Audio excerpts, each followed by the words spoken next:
je suis Félicité, je vous retrouve encore une fois pour la lecture quotidienne de la Rhapsodie des réalités.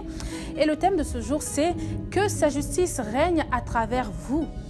Le verset d'ouverture est tiré de 1 Corinthiens 1, verset 30 qui nous dit « Or, c'est par lui que vous êtes en Jésus-Christ, lequel de par Dieu a été fait pour nous sagesse, justice et sanctification et rédemption. » Alléluia.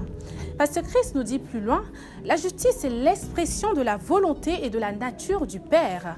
Afin de pouvoir exprimer justice et bonté, Dieu révèle sa nature et sa volonté à l'homme.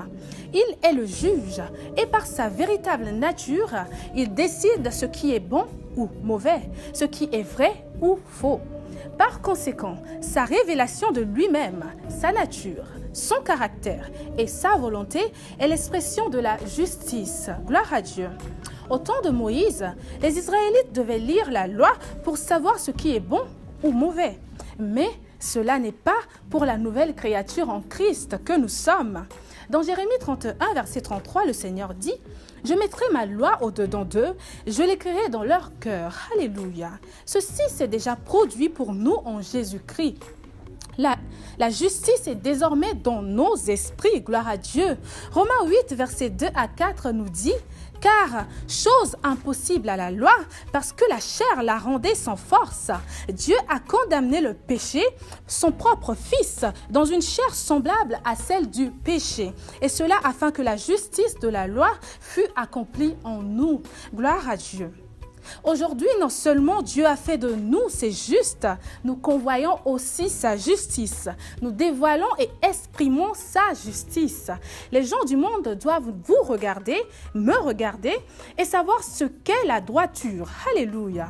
Nous portons les fruits de la justice parce que nous sommes des arbres de justice. Gloire à Dieu. Ça se trouve dans Ésaïe 61, verset 3. Que la justice règne à travers vous. Laissez le meilleur de Dieu s'exprimer dans votre vie.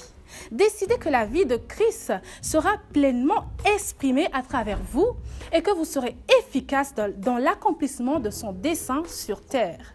Jésus a dit « Vous êtes la lumière du monde ». Ça se trouve dans Matthieu 5, verset 14. C'est à vous d'établir son royaume et le règne de sa justice où vous êtes. Vous êtes son représentant et sa représentation. Quelle réalité extraordinaire. Gloire à Dieu. Alléluia. Pour l'étude approfondie, vous pouvez lire Philippiens 1, verset 9 à 11, ou encore Romains 8, verset 3 à 4, et Ésaïe 54, verset 17, que je m'en vais vous lire. Ésaïe 54, verset 17 nous dit « Toute arme forgée contre moi, toute arme forgée contre toi sera sans effet, et toute langue qui s'élèvera en justice contre toi, tu la condamneras. Tel est l'héritage des serviteurs de l'Éternel. Tel est le salut qui leur viendra de moi, dit l'Éternel. Gloire à Dieu.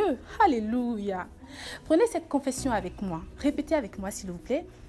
Je me trouve en lui, n'ayant pas ma propre justice, qui est de la loi, mais celle qui s'obtient par la foi de Christ.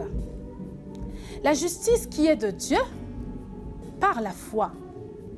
Cette justice produit en moi la droiture de Dieu et la capacité de faire ce qui est bien et de toujours accomplir la volonté du Père. Alléluia.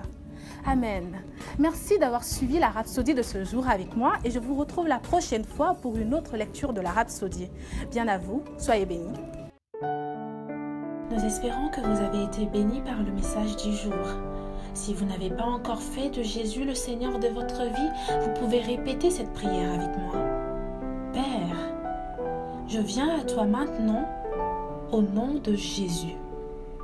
Je crois dans mon cœur que Jésus est le Fils de Dieu et qu'il est mort pour mes péchés et tu l'as ressuscité pour ma justification. Je confesse que Jésus est le Seigneur de ma vie à partir d'aujourd'hui. Je reçois la vie éternelle dans mon esprit. Je suis né de nouveau. Je suis désormais un enfant de Dieu et Christ vit en moi. Merci Père d'avoir fait de moi ton enfant. Alléluia. Si vous avez fait cette prière avec moi, sachez que vous êtes désormais un enfant de Dieu et Dieu est votre Père. Ne vous arrêtez pas là. Rejoignez une église Christ-Embassy où vous pouvez adorer le Seigneur et grandir dans sa parole. Que Dieu vous bénisse.